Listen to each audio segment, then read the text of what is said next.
J'apporte ici des nouvelles préoccupantes pour la santé provenant de gadgets comme les téléphones portables, tablettes, Wi-Fi et autres.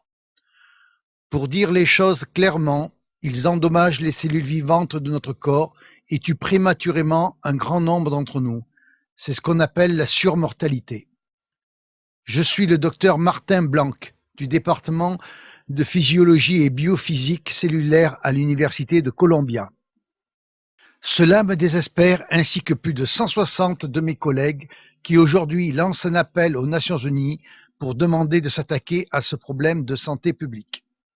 Nous sommes tous des scientifiques et des ingénieurs compétents et je suis ici pour vous dire que nous avons créé quelque chose qui est nuisible et qui est en train d'échapper à tout contrôle.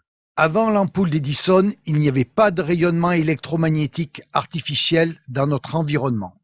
On constate que leurs niveaux atteints aujourd'hui sont des milliers de fois plus élevés que ceux qui existent naturellement et ils s'accroissent rapidement à cause de tous les nouveaux appareils radiatifs du sans-fil. Un exemple, une foule d'entre nous a en ce moment dans la poche un téléphone mobile. Une étude montre qu'en même temps que l'usage du téléphone portable s'est largement répandu, l'incidence du cancer cérébral chez les jeunes a plus que triplé.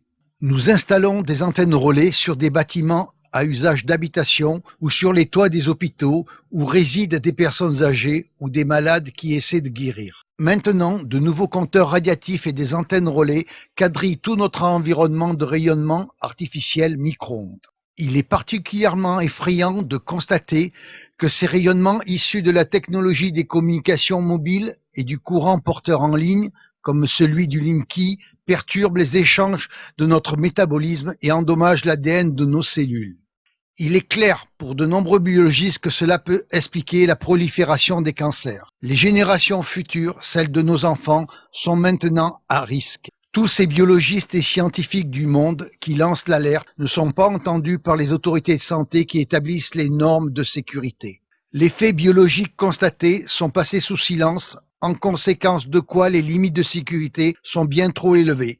Elles ne protègent pas la population. L'entière divulgation de tous les conflits d'intérêts possibles entre les responsables des autorités de santé et l'industrie permettrait probablement d'obtenir une plus grande protection.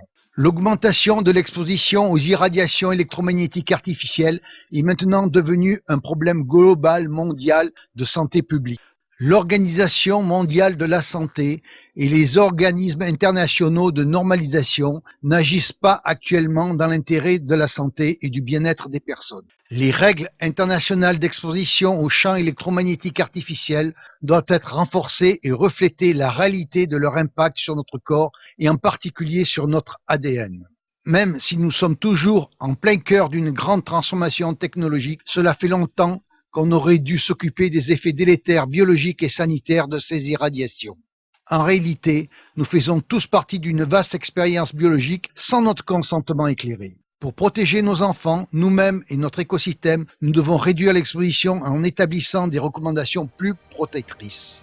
Alors, aujourd'hui, des scientifiques du monde entier adressent un appel aux Nations Unies, à ses États membres et à l'Organisation mondiale de la santé pour qu'ils prennent en main la gestion de cette crise de santé publique émergente.